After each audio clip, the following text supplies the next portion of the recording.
It's my absolute pleasure to introduce Dr. Paul Cross for a number of reasons. I've gotten to actually revisit many waypoints along my 20 years of getting here.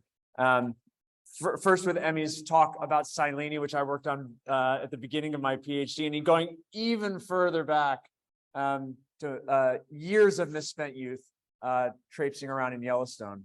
And so it's fantastic to have Paul bring us back to wildlife biology and my first love. Thank you. This is working, huh? This is working. Okay.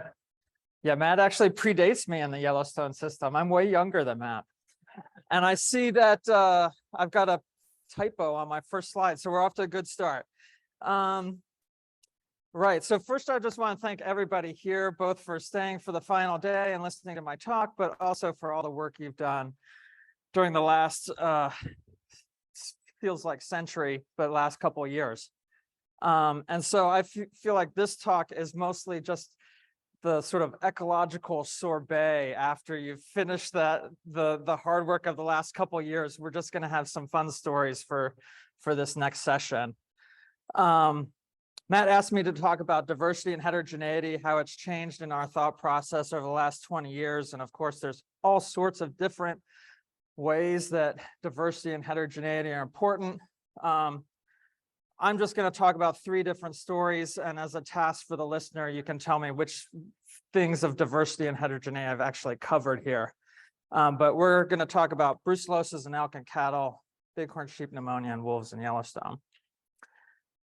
And so I work in the Greater Yellowstone Ecosystem. It's one of the most intact ecological systems in the lower 48.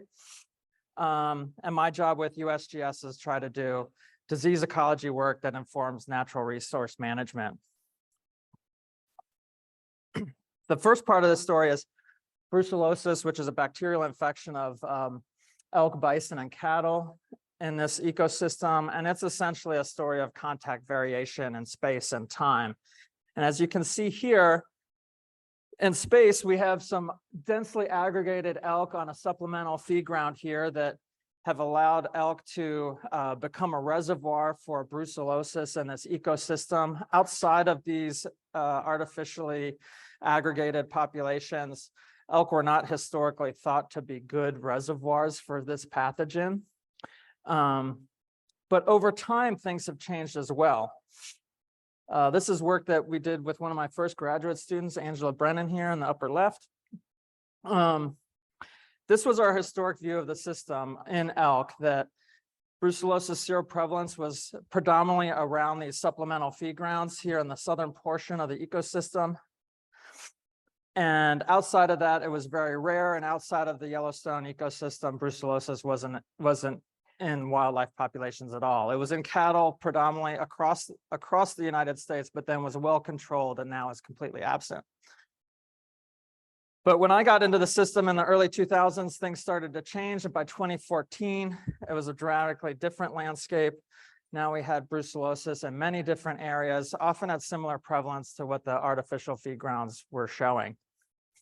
And so part of that story is that elk populations over time had changed dramatically from over the larger course of this. And that probably the R0 in elk outside of the feed grounds was less than 1. And then as populations were increasing over time, we still had dispersal and sparks coming off the feed grounds, but they were landing in an infertile area. And then eventually we have enough individuals out there that they can actually transmit effectively. Because in elk, different from some other social systems I've worked on, when you get larger populations, you actually do get larger groups, which is not always the case. In many cases, group size is relatively constrained, and that as population sizes change, group sizes remain the same. And so if you're modeling something at a large population level, often frequency-dependent transmission is a pretty good approximation. But in this particular case, the largest groups get larger. And it's a very right-skewed distribution, such that although the mean group size is very small, there's a few very large groups, and most of the individuals experience a very large group, even though most groups are small.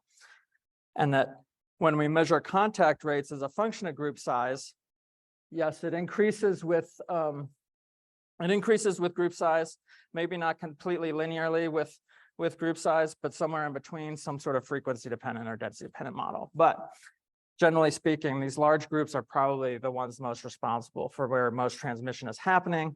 But because elk move between groups all the time, we have a hard time actually picking that up in the disease signal itself. While we were doing that, this is a spillover system. So we also wanted to understand spillover and cross-species transmission between bison, elk, and cattle. And so this is work done by Pauline Kamath in our group, who's now a professor at University of Maine. We sequenced the 245 isolates that we could find from 1985 to 2013. So Brucella, this is a bacterial infection, so it's got a large genome. So it's slowly mutating, but because it's got a large genome, we still have a fair amount of variation to work with. And this is what we found, that we had 5 different lineages. And those lineages, we say they're lineages because each one of those different colors is more closely related to another cattle isolate in a different part of the country than it is to the other isolate, the other lineages in that phylogeny. And so we think those are all different historic introduction events from cattle into wildlife, into the system, when cattle had it all over the country. And then when cattle have then been cleaned up in the intervening time span, we now have a system where elk are giving it back to cattle. And they've done that about 22 times over the last 20 years or so. And this is that more contemporary view of cross-species transmission, where here we're reconstructing the ancestral host state, where blue is elk and bison are red and green are cattle. So there's a fair amount of switching and cross-species transmission happening currently between elk and bison. But the ones that are infecting cattle is primarily from elk to cattle. So this is what I think about when we're seeing the SARS-CoV-2 work now. And here we have cattle giving it to elk, and now elk giving it back to cattle is like sort of what we're seeing in this system. And the question for the SARS-CoV-2 work is, will white-tailed deer be a reservoir in the long term? And should we expect it to come back into people? And my expectation is yes, if they can maintain it in the long term, because I had to look it up, but I think it's like 6 million white-tailed deer are hunted every year. So even a rare event, even an unlikely event with so many chances is going to become frequent. So part 2 is this bighorn sheep pneumonia system, which is about going to be about hidden impacts and individual variation. And that individual variation story is actually done by a lot of the people on this slide. We see Pete here with Raina Plowright was a strong player in this work. And the individual variation story is that this is another disease spillover system, but in this case, domestic sheep are giving it to bighorn sheep. They die when they get it if they're naive. But then there was a question of how does it persist in the long term in these bighorn sheep populations. They're very small groups that are disparately connected. And it appears to be that there are some individuals that are chronically infected after the initial all-age die-offs. Then those chronically infected individuals persist in the population. And then we wait for the new lambs to be born in the following year. They're all susceptible. We get a lamb outbreak. Most of them die. Some of them survive to themselves, be chronic shedders, and then the system persists in that way. But then I come in and I wanted to tell just a little bit of an add-on to that story about the hidden impacts portion of this. And that focuses around this bison range population. The bison range was the Fish and Wildlife Service refuge in north of Missoula, Montana. Now it's been converted over to tribal control. But there's a bighorn sheep population that's been there for a long, long time. And Jack Hogg, who is here on the left with Kezia Manlove, who was a student here at Penn State with Pete. Jack Hogg started his dissertation out of University of Montana on this population in 1979 and has worked on it ever since. And the unique part about this system is every individual is known by sight, and their mother and father, or their mother and father for several generations had been known. And so he starts in this part of the curve here. It's a highly inbred population at that point in time. They bring in some introductions at that time, and then we have genetic rescue, which is predominantly responsible for this large growth after that.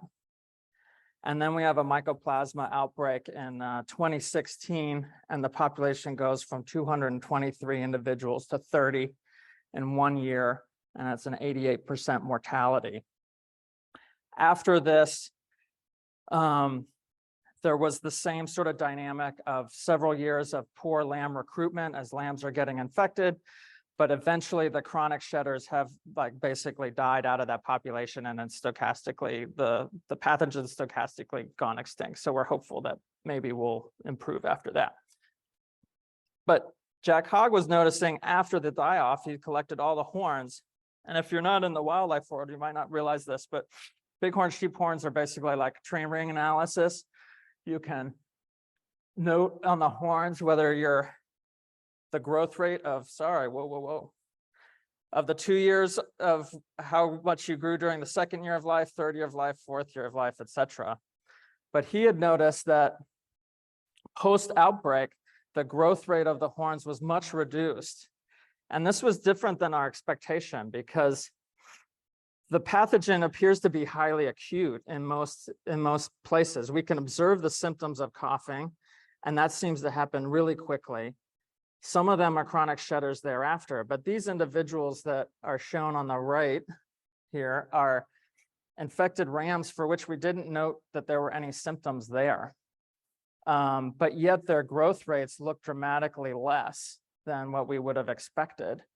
So we don't know whether this is that they were suffering energy costs of being continually reinfected, or there were chronic shedders still in the population at this time, and mycoplasma does erode some of the cilia in the trachea. So it could be that they're constantly fighting off additional pathogens that way, or it could be that it's damaged the mechanism of growth and that then they can't continue growing their horns as effectively. We don't know which one of those are. This is what it looks like when we plot those growth increments by year. The blue and the red are the growth rates of those rams after the outbreak. Again, we only had 30 females and males that survived, so we only had a handful of rams to look at, but each one of those are very much on the low end of the scale here. So we wanted to see, this is a 35% reduction. That is greater than any of the other environmental covariates that predict horn growth. But we wanted to see if this was generally true across the West. So we went around to see if we could find other places for which we have age and horn length data pre and post outbreak. And so these were the 12 different places where we could find that information. 6 of them had an age increase after the die-off, but no horn length increase or decrease. The other 5 had a horn length decrease, but no age effect. And so that's sort of what we would have expected. If growth rates are lower, that either hunters will try to pick out older individuals, or if they can't pick out older individuals, the length will actually decrease. Okay, wolves in Yellowstone, not because it connects to anything else, but because it's wolves in Yellowstone. They're cool. Pete's been generous to work with me on a couple different students here at Penn State. You guys couldn't put those students up here, but I can talk for them. And it's a great team that has been a part of this project, and I just want to say a few things about it. Most of the wolf story is about how the reintroduction was so successful in Yellowstone, and then the trophic cascades that happened after that. But we're all interested in the diseases and parasites of wolves, so that's where I'll focus. And that story starts with this graph, which was observed by people in the field, noticing that in some years the pup survival was really terrible, but they didn't really know why that was. And so we bring on, okay. Sorry, I'm getting a reminder. Thanks, Matt. I'm not a Mac person. So we bring on Emily Almberg here at Penn State. The initial thought was maybe it's canine parvovirus, because that had been observed in other wolf populations to be an important issue. But when we look for canine parvovirus in this time series, all of them have it all the time. So that didn't explain what was going on, but canine distemper virus was observed in at least 3 of these different years of very poor pup survival. And we always observe that in retrospect. We go to that, we capture a few, we in the royal capture a few wolves every winter, and then we're looking to see if they're seropositive in the winter, and then we're back inferring what happened during the summer. And that seemed to be more important in the northern range, where we have more wolf packs in a higher connected sort of system than in the interior of Yellowstone, where they're more separated and more dispersed. While this is going on, also Emily's studying this other spillover event from, in this case, probably coyotes into wolves. It starts, these are all little blobs of home ranges of wolf packs. It starts in the Molly's pack here in the interior and then goes up into the northern range, infects all of these. And then since we made this plot in 2010, whoops, sorry, not quite yet. It's then spread across the entire park. This one's interesting to me because usually we're limited in wildlife disease systems where we can only know their status at the time that we capture them, and we don't capture them very frequently. So we're always in these data poor systems. But in this wolf system, at least we can observe symptoms and we have known individuals, so we can really track them very well through time. And we can also do some fun stuff like this one, where we get a thermal camera out there, we calibrate it with a hot plate over there, and then we train the wild wolves to walk in front of the camera at just the right time when they're infected with mange. And sometimes the stars align, and we can then use this to actually calculate the calorie costs of being infected in the winter and not having your coat on for the winter. So the heat loss here is a pretty significant factor. That one's just an aside because it's pretty cool. But what Emily found was different from the elk system, where we think of large groups as being super spreaders and all this transmission happening there. The elk systems, or the wolf system, was a little bit different. The larger packs were no more likely to get the disease than other packs, but the larger packs do provide an important social safety net in this system for mange. In this particular system, they can recover from mange, but they need some time to do so. And so you can do it if you're a wolf in a large pack where you have a number of healthy pack mates to fend for you. But if you're infected in a small pack, and particularly in a small pack that doesn't have any healthy wolves in it as well, then your mortality rate is really pretty terrible. Okay, so the last story is, why are there black wolves? And so this story's been sort of developing over time in the Yellowstone group and with many other helpers here. So I'm speaking on behalf of a large group here, and I wasn't involved in all of this. But apparently the black gene comes over from domestic dogs post-speciation. And although there's a couple different genes involved in dog coat color, in this particular case, we can think of it as a Mendelian trait where the black gene is dominant. And so one of the early studies led by Tim Coulson here shows that there's probably some sort of heterozygote advantage going on, that the heterozygote blacks, they survive better than the homozygote blacks and the grays. So it doesn't seem to be the black phenotype that's being selected here, because both the homozygote and the heterozygotes are both black. So it's not a camouflage sort of argument or a thermal sort of argument of you get too hot when you're black. It's something else going on, but we don't know quite what it is and what is going on here. But we have a couple clues at this point.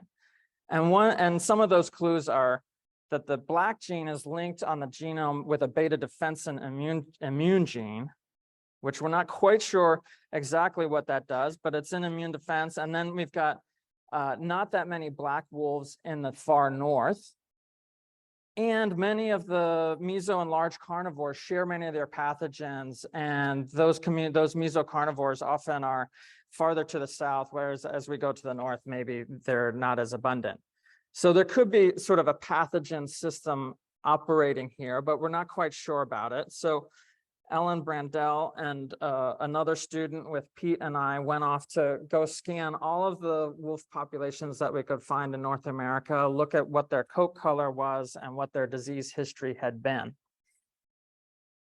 And what we find in that sort of large swath, for which we don't have as good data as we do from Yellowstone, but we get this sort of pattern that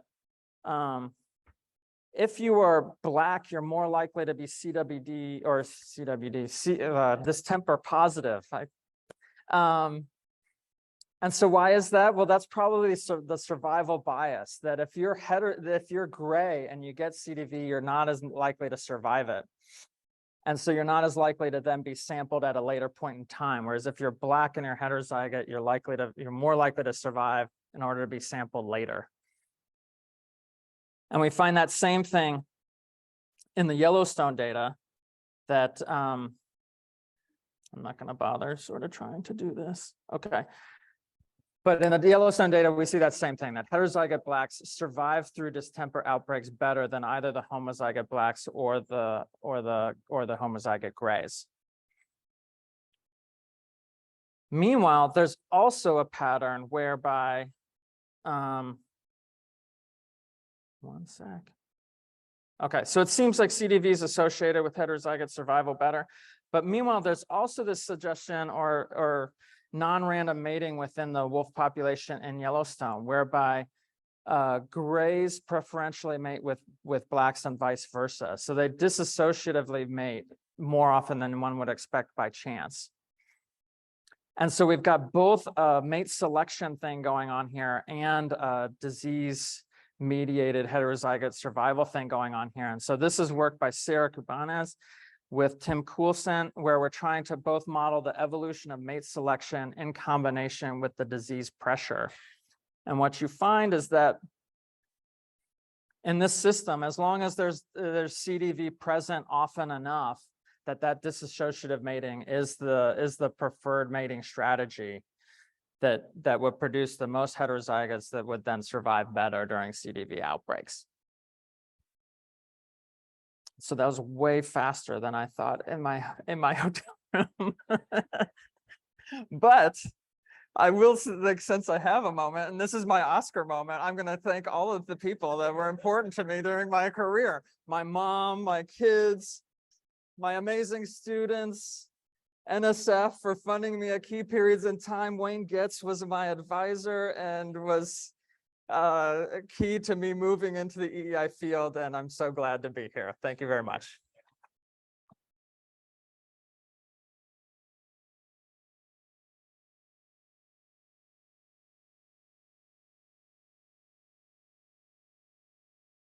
Hand up in the back.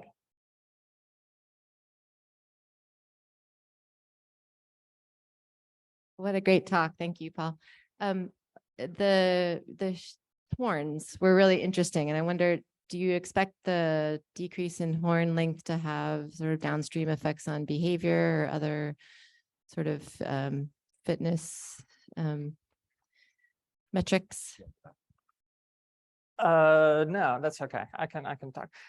I feel like I planted that question because I had my next slide was basically the thing that I cut out of that, which I've been sort of noodling around with and not sure that it's been worth doing. But the interesting part to me is that in this sort of like healthy genes sort of hypothesis of like how would that affect the evolution of resistance in bighorn sheep? So on the one side, we have a healthy ram that was unexposed. And on the other side, we have exposed rams that survived.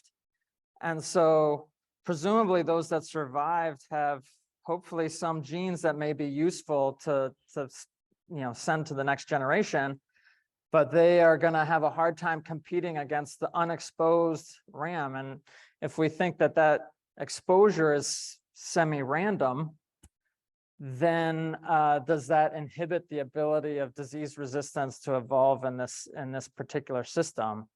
And so I've been noodling around with some theoretical models around that one, but I've sort of come up with the things that seem very obvious, and so I haven't really known whether to continue publishing on it because it's just the trade-off of cost and benefits of disease resistance If you have disease around frequently enough, then resistance evolves. If you don't, it doesn't.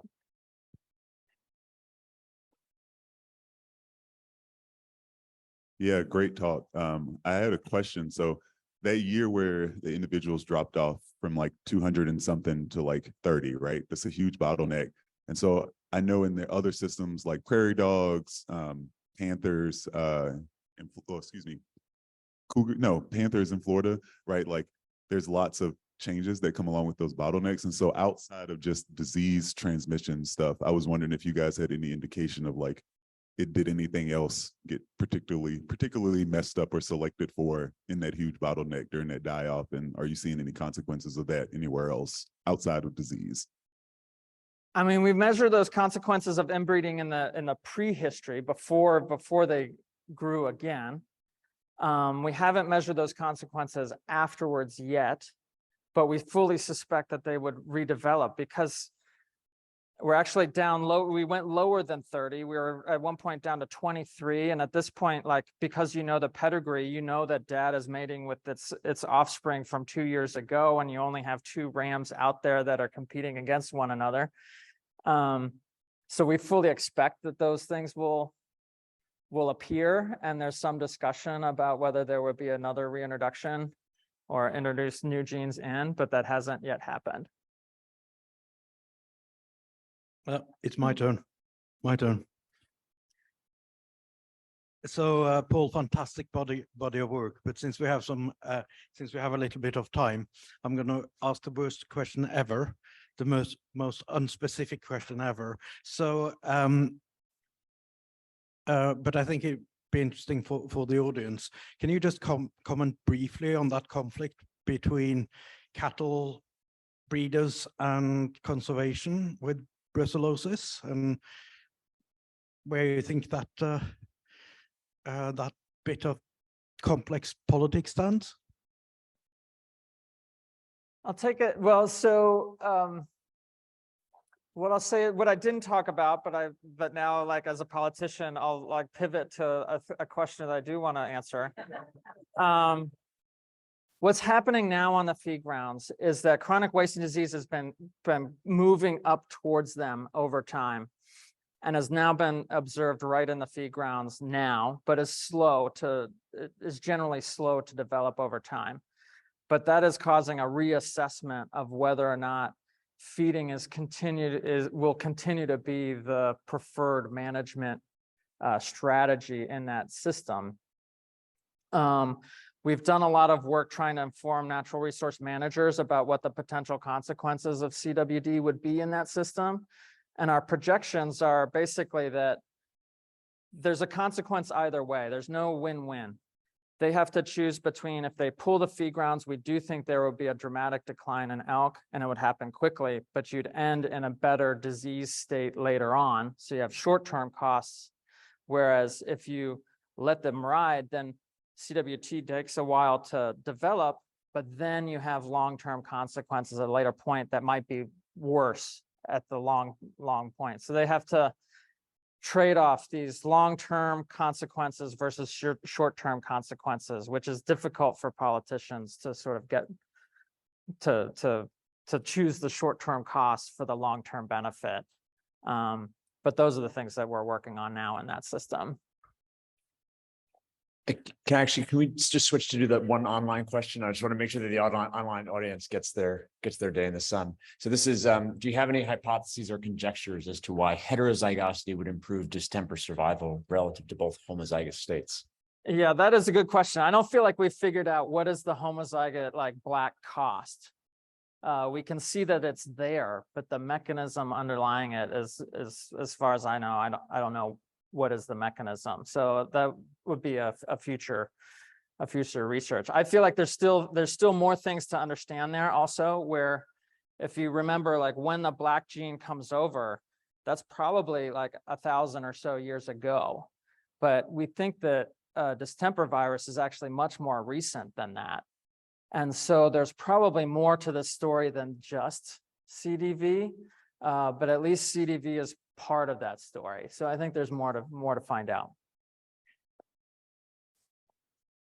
Okay, yeah, sorry, quick question, I think, just about the mange in wolves. We were wondering about why you get the decreased cost in the larger packs. Is it just that the larger packs bring in more nutrition, or is there like a huddling for warmth type scenario? I think it's mostly in that that if you have only 2 or 3 pack members and one of them's sick, that does affect the ability of the pack to kill elk.